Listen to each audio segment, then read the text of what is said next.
Hello, good morning, सुप्रभात। कैसे हैं आप सभी लोग। आइए हम सब कुछ जीके के महत्वपूर्ण प्रश्न देखते हैं। सबसे पहला प्रश्न हमारा है, सबसे प्राचीन वेद कौन सा है। तो यह हमारा ऋग्वेद है।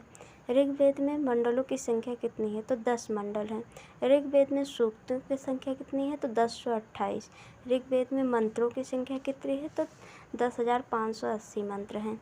ऋग्वेद का 9वां मंडल किस देवता को समर्पित है। तो यह सोम देवता को समर्पित है। गायत्री मंत्र किस मंडल से लिया गया। तो ऋग्वेद के 3रे मंडल से।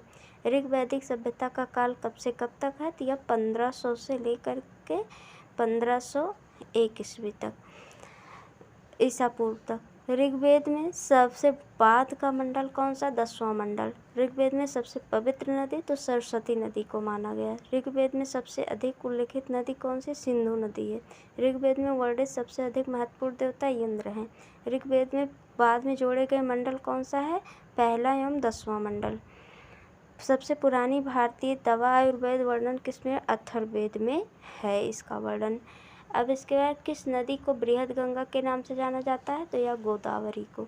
कौन सी नदी अपना मार्ग बदलने के लिए प्रसिद्ध है। कोसी। कौन सी नदी भारत के केवल जम्मू कश्मीर राज्य से होकर बहती है। सिंधु नदी। पंचगंगा तथा दूधगंगा किसकी सहायक नदी है। कृष्णा की सहायक नदी। दामोदर नदी से निकलती है। छोटा नागपुर पठार से।